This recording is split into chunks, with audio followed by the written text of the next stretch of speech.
All right, thanks for joining me on today's episode. Had an interesting experience yesterday. So as we were driving back from Brisbane, my daughter decided that it was time for McDonald's chips. Now, we're about an hour away from Byron, and I was like hanging out for Guzman and Gomez and Guzman, whatever their name is. Ironically, they're the same company. I believe McDonald's Australia owns the Mexican chain Guzman and Gomez. But the interesting thing is Byron Bay has very strict rules and you can't have McDonald's, but they got in their Mexican chain. Anyway, the chips are really good there. I think they're good. I'm not such a great fan of McDonald's, but my daughter, she's like kind of annoying. She was like, Daddy, we need chips. I'm like, fine, whatever. I was tired. I didn't have my capacity to fight back. I didn't have the capacity to say no. So we go to McDonald's at Chindera petrol station, Chindera gas station. It's on the way to up to the Gold Coast. It's a big area with farms around. It's really just a petrol station and not much else. So we go in, and what I want to try and describe is that as we drive in, we drive along, and then it says turn in here to the drive-in, and we make our order, and then we collect our food, and then the drive out comes straight into where you drive in. And at that moment, there's a car that was going pretty quick coming along that way. And I like jammed on the brakes, or my wife jammed on the brakes. Can't remember who was driving. But anyway, I was like, whoa, that was close. And what struck me was how interesting that should be designed like this. Like basically you've got people thinking about food, thinking about McDonald's, thinking about what they're going to order, whether they're going to get the Big Mac or the Quarter Pounder or the Coke and the fries, whatever. They're all thinking about their food.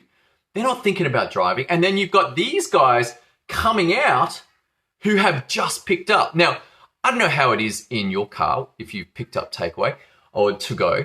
In my car, all hell breaks loose. Like there's kids fighting, I want chips, I want this, I want that. Like there's a whole lot of chaos going on at that point of pickup.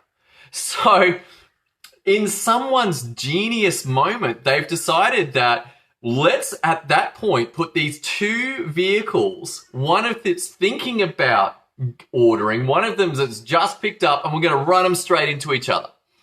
I'm like, man, I wonder how many crashes have occurred at this site, because it seems to me that it's a pretty high risk design. And I think about other designs where I've been through, and they don't run the people coming in into the people coming out. It's like, wow, who came up with that? The most curious thing to me, I mean, these petrol stations, they're about $10 million each. You know, how do I know? My brother-in-law designs them. I'm like, how much does this thing cost? It's like 10 mil, you know, roughly $10 million. This is not a small project. This is not a small remodel or renovation of a two-bedroom house. This is a large gas station that's getting put together. There is also no requirement for this. There's truckloads of space. They got acres. And yet somehow they have designed it for a high-risk crash environment. And what I thought about is like, wow, did they just get super lazy? They was like, nah, we'll just make it like that. Did they put any effort into thinking about the mindset of the people as they come into this? Like literally it is ideal to have crashes there. Next time I go there, I'm going to ask, I'm like, hey, do you guys ever have crashes here? And they're like, yeah, man, we have them all the time. I'm like, yeah, funny about that, because the way that it's designed is causing that function. The way that it is structured is causing that outcome. And what I want you to think about is, where is this playing out in your business? Like where it's the way that you structure things in your business, causing confusion, causing errors, causing ineffectiveness, causing inefficiency, because you haven't taken the time to even think about how you have structured things. Let me give you a direct example of this. So as I started to get into this stuff, I was like, hang on, I have both Dropbox and Drive. Dropbox and Drive. Now, this may not be such an unusual experience for people. Why? Well, Dropbox gives you a lot more space for the money. Drive, that's where we run our email. And I know that Drive is, I was like, man, I want to use Drive for just because it's got Google Docs, but I'm going to store all my big video files over in Dropbox. But this caused confusion. And I had to come to the realization that this structure itself was never going to work. It was never going to be efficient. I actually looked at like kind of cloud joining services where you can have like one giant drive and you can chuck in OneDrive and you can chuck in Dropbox and chuck in Box and put them all together and it kind of ends up in one folder. It just didn't work. I was like, all right, I got to choose one. And as I chose one, it was a lot of work to pivot across and drag all across. So I used a service called MultCloud, and it basically over about 3 days moved like 2 terabytes of files across from Dropbox into Drive. But suddenly I had all my files in one place and my structure started to make sense. It was like, I'm not looking and wondering whether there is a file over in Dropbox that is referenced. I knew that if it did not show up in search in Google Drive, then it didn't exist. And suddenly I was like, okay, wow, this is making a massive difference. Yes, Dropbox's syncing to desktop is way better. I don't even trust Google Drive's like desktop syncing. I don't use it. I do everything up and down to the cloud. So I drag the files that I want into the folder because I don't trust it. I used it a while back and it started deleting files. I was like, whoa, this is not safe. Dropbox doesn't seem to have any of those problems.